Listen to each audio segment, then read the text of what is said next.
Habis nanem anggur yang sebelah sana, sekarang tinggal nyiram anggur yang sebelah sini yang udah pada gede-gede. Sebentar lagi juga mau panen.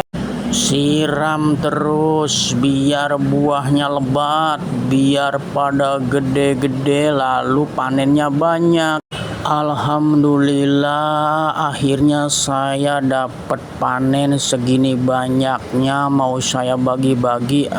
Saya cuci dulu anggurnya yang bersih, kemudian dikemas dan saya bagiin ke tetangga dan teman-teman. Alhamdulillah, saya senang sekali dapat panennya banyak dan berlimpah. Terima kasih yang sudah menonton. Jangan lupa like, share, komen, dan subscribe-nya ditunggu ya. Terima kasih.